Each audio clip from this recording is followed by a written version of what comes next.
Hello, you wonderful humans, and welcome back. The first reflection on the first episode of Talking Edward de Vere, and I do have the computer open here, so I hope the clicking isn't distracting, but I want to make sure my facts are as perfect and as exact for you as I can. Because the first episode was very emotive. It was talking why this man, why this relationship with him, why this fascination. And for every individual, they have their individual passion, their belief. For some, it's proving him as a writer. For some, it's his final resting place. For some, it is discovering all the works attributed to him. For me, it is my place that we don't lose the truth of history that existed approximately 400 years ago. So we started off talking a lot about the man from Stratford, William Shakespeare, and just again a quick recap, because if we don't have the essential players, if we don't have the cast around who we're talking about and where we place him in history, it's hard to begin the conversation about Edward de Vere. And I may have spent a year reading every single article I could get hold of every single night. I've listened to probably 100 podcasts or more. And for all my knowledge seeking and for all my research, always, every single day, for everything I learn, there'll be a million more things I could discover. It's just the fragility of my humanity, I guess, and time. Because to understand Edward de Vere's life on so many levels is a life's fascination and dedication, because you are looking to solve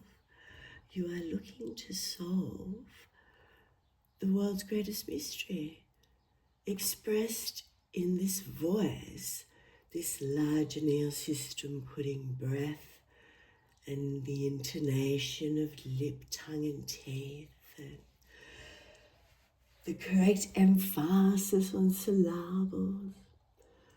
Language uses how we create emotion that we control within each other, how we give an experience. So I'm going to pause for a little sip of my coffee.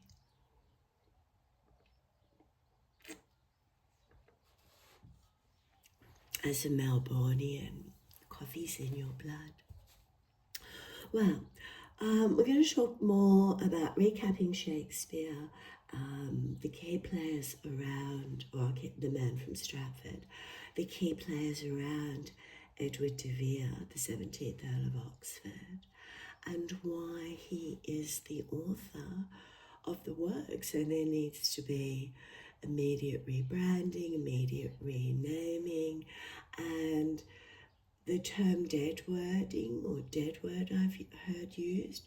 Nobody has the right to be Orwellian like the book 1984 by George Orwell. No one has the right to control language. What the intelligent do is take the masterful approach of ignoring language that does not meet their needs. So think about it. If you delete education to its lowest possible denominator, where people are more than peasants and just basic functionalitylists, I hope I'm not waking up words, but you know what I mean. They just basically function at a very basic level. They're easy to control. And Edward de Vere, through his political plays, brought about change and revolution while he kept a balance with a queen who would have killed him, could have killed him with the slightest of exhales. Now this is the theory that I personally believe. There's a movie, Anonymous, that's worth watching. That's brilliant in terms of cinema. Gosh, I'm having trouble with my mouth and coffee this morning. I do apologise. It is very early though. Cinematography. So the movie Anonymous, what has been postulated or theorised, and of course we gasp in horrific horror at the word incest, but the royalty of every tribe, the nobility, the clans, they always interbred because it was a security of wealth and a creation of family, and family is a network of security.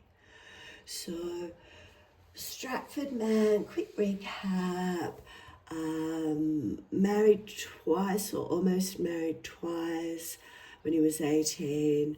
The one to Anne Hathaway was a 26-year-old, had twins and had a son.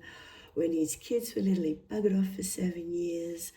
Every theory under the sun is attributed as to where and what happened to him during those 7 years. Now, the reason he turned up again was because of the poem Venus and Adonis.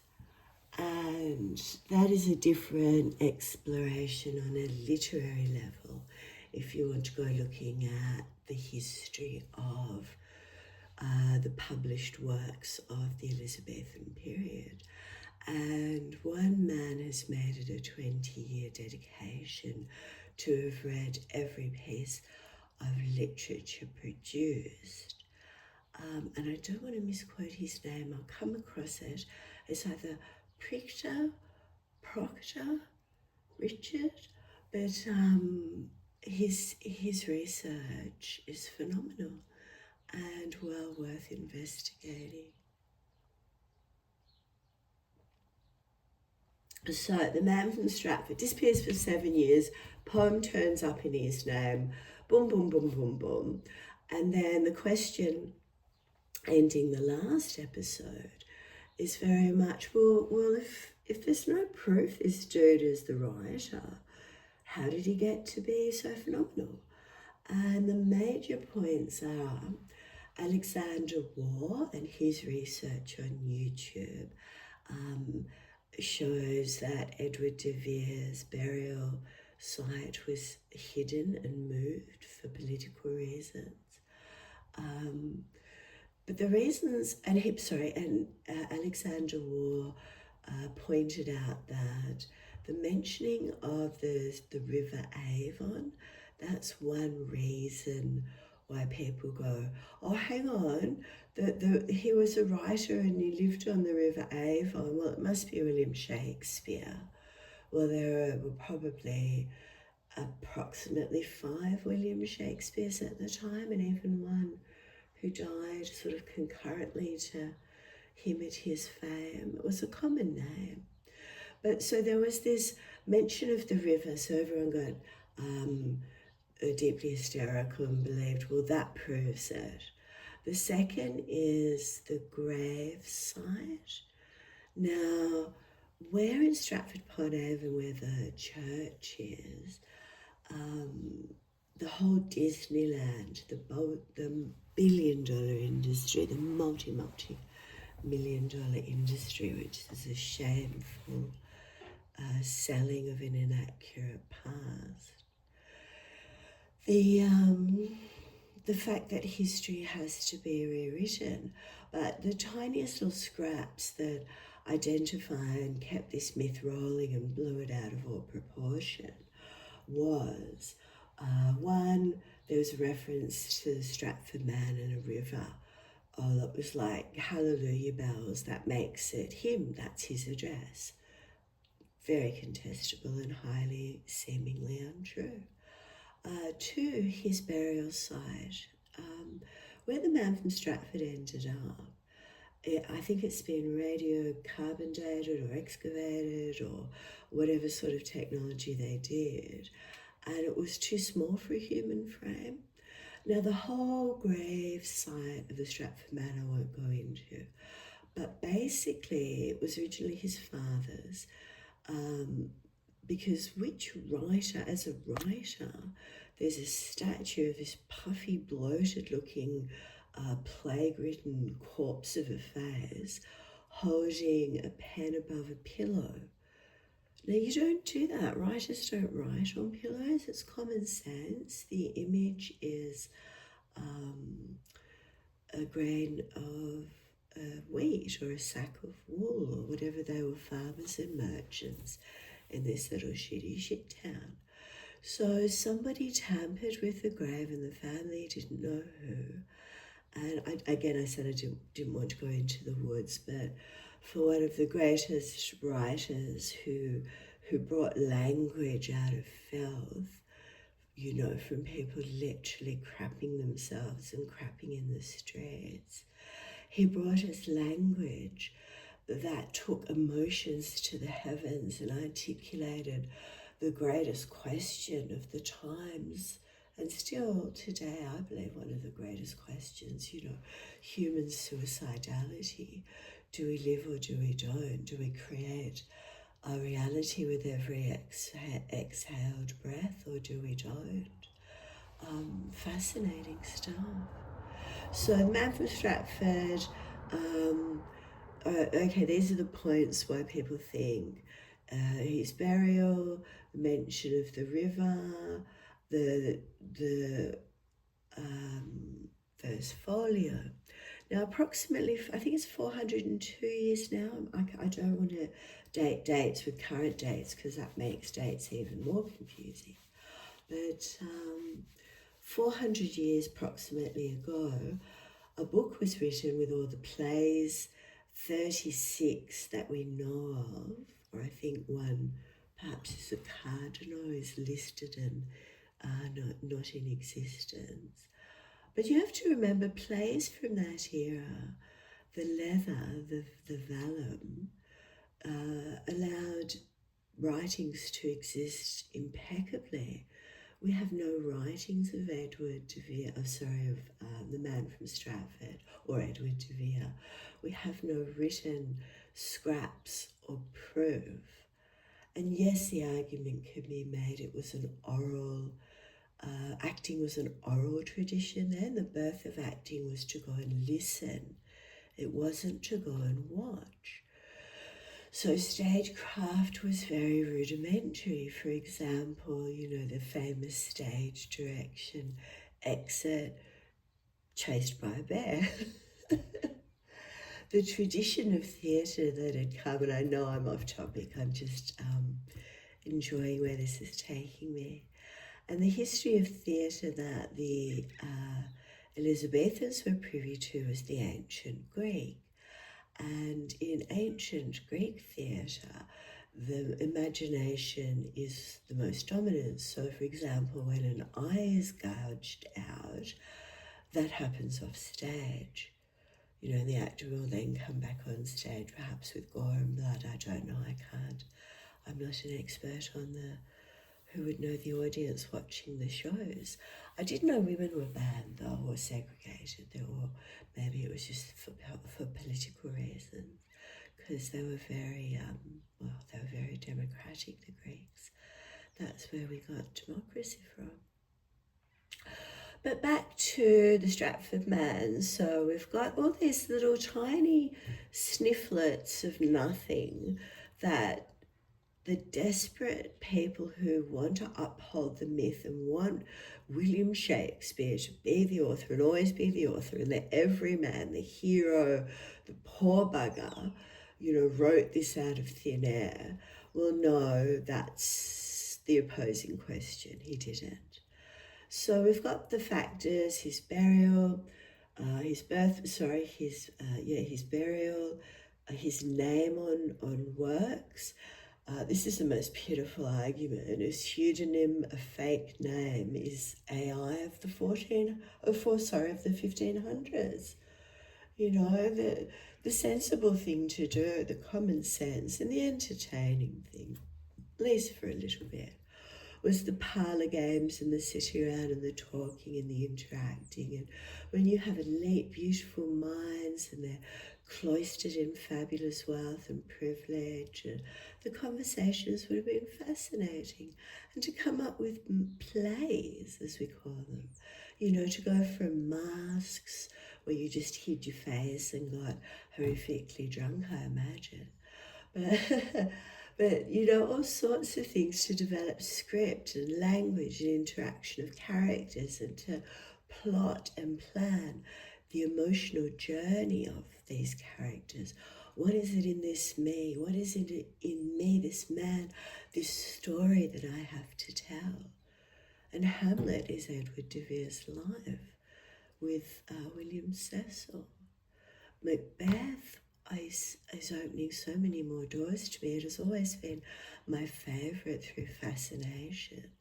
But the Greek connection to it, the ancient Greek, and the current political situation of James I, his mother killed his father and then took up with a lover. And it's history. And she was the cousin of Elizabeth I and became her prisoner for 20 years. And on Elizabeth I's death, that little boy travelled down to England and stopped being the King of Scotland and became the James I of England. So a lot of things were going on in this great patchwork of pageantry. And we have a graveyard, we have a mention of a river, we have the name on the works in a big book, all correlated. And that's about it. That's where the scratching and clutching of straws end. Because there is written records of William Shakespeare, the man from Stratford, being in two places at once, I think being paid for an actor. And he was a businessman and he had shares in a theatre.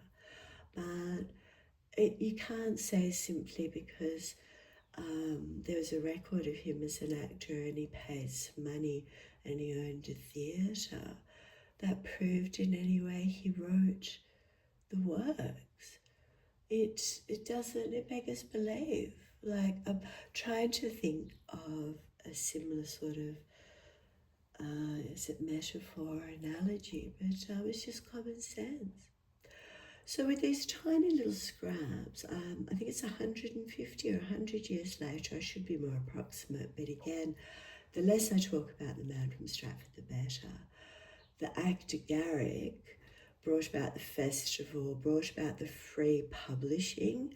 And you've got to remember, free publishing is gold.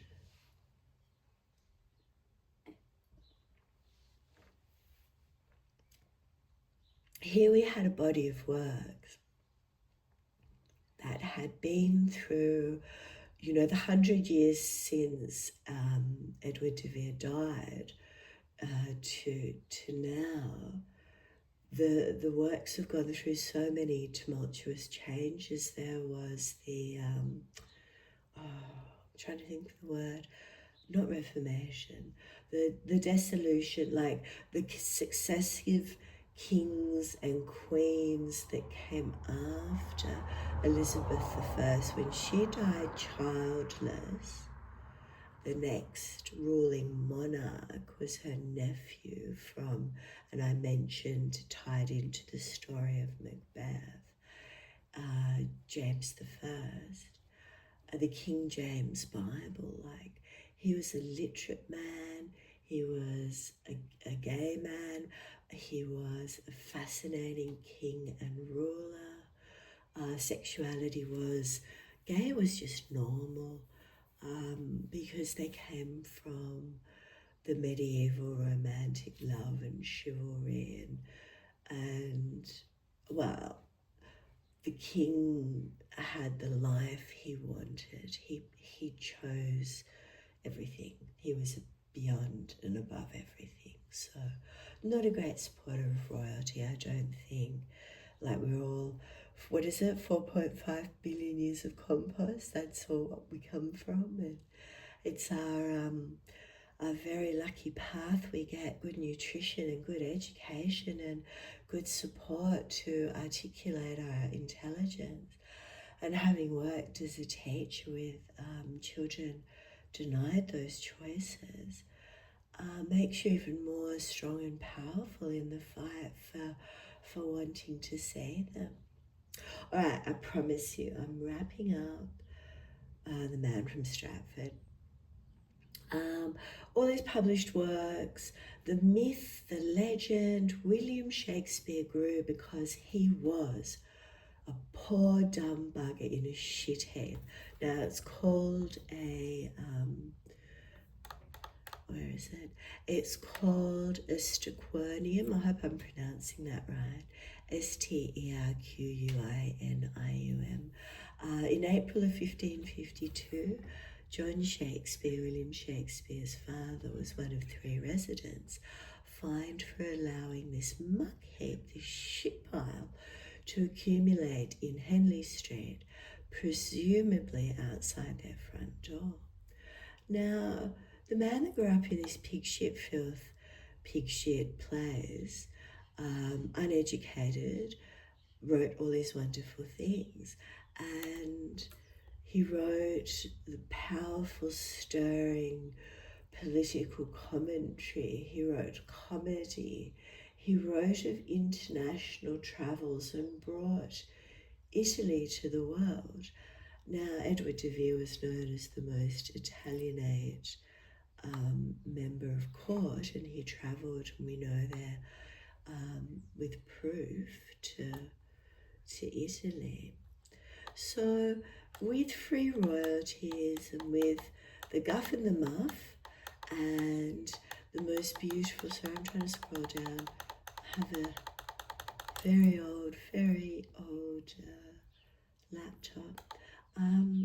The guff and the muff of it all, the myth was born, and then it became the English circus, because it didn't happen until 600 years into the monarchy, but we had the monarchy supported by the myth, the fable, the history of Henry VIII and Elizabeth I.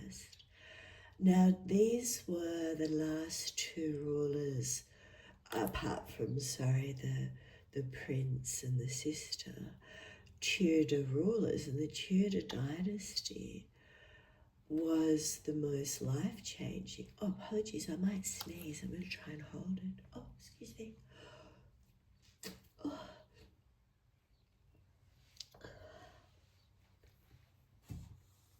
Oh, there we go.